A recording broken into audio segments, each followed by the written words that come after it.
Bonjour, bienvenue dans cette nouvelle édition de notre vidéo Financial News. Aujourd'hui, nous allons parler de l'intelligence artificielle et de son impact sur l'économie. On voit, selon une enquête, que les Belges sont assez pessimistes sur l'impact de l'intelligence artificielle sur le marché de l'emploi. 42% d'entre eux s'attendent à des destructions de l'emploi à cause de cette nouvelle technologie.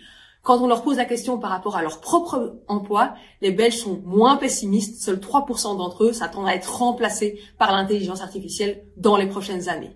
En fait, ces craintes ne sont pas nouvelles, on les observe à chaque fois qu'il y a des nouvelles technologies, des nouvelles vagues d'automatisation qui apparaissent, mais on a vu dans le passé pas vraiment d'impact sur le total du nombre d'emplois, pas de forte hausse du chômage à cause de cela.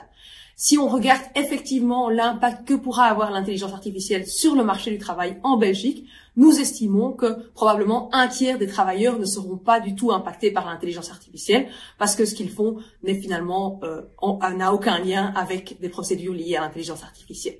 Dans le reste, la moitié pourrait être impactée par l'intelligence artificielle, est exposée à l'intelligence artificielle, mais fortement complémentaire et donc pourrait bénéficier de gains de productivité grâce à cette nouvelle technologie. L'autre moitié est impactée par l'intelligence artificielle et là est moins complémentaire, plus substitut et donc là pourrait avoir des pertes d'emploi ou des changements dans leur travail liés à l'intelligence artificielle. Tout mis ensemble, il y a des jobs qui vont disparaître, de nouveaux jobs pourraient être créés. Nous estimons que ça n'aura pas un impact massif sur le chômage, c'est-à-dire qu'il n'y aura pas de forte hausse du chômage liée à l'intelligence artificielle, tout simplement parce qu'il y a d'autres facteurs qui jouent. On est dans une situation de pénurie de travailleurs avec un vieillissement de la population et donc finalement les craintes que le chômage explose sont probablement un peu trop pessimistes à ce stade.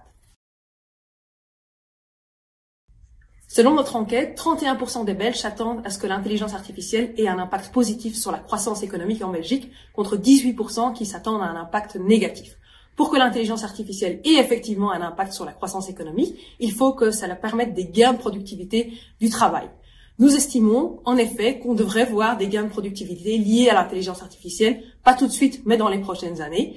Il pourrait atteindre maximum 1 point de pourcentage supplémentaire sur la croissance de la productivité. Ces gains de productivité seront probablement beaucoup plus importants aux États-Unis qu'en Europe, tout simplement parce que la taille du secteur des technologies de l'information est important et ce secteur-là est beaucoup plus grand aux États-Unis qu'il ne l'est en Europe et en Belgique. On voit aussi que les États-Unis investissent beaucoup plus dans la technologie de l'intelligence artificielle et donc les gains de productivité seront plus importants là-bas qu'ici. Est-ce que ça veut dire que la croissance de l'économie pourrait augmenter de l'ordre de 1 point de pourcentage? Non, parce qu'il y a d'autres facteurs qui jouent négativement, notamment le vieillissement de la population, la déglobalisation. Et donc, tout mis ensemble, nous estimons que l'intelligence artificielle va permettre d'avoir une croissance un peu plus forte dans les prochaines années, mais elle sera relativement faible compte tenu des effets négatifs. Et donc, notre estimation est une croissance qui augmente de l'ordre de 0,1 à 0,5 points de pourcentage supplémentaires pour les prochaines années.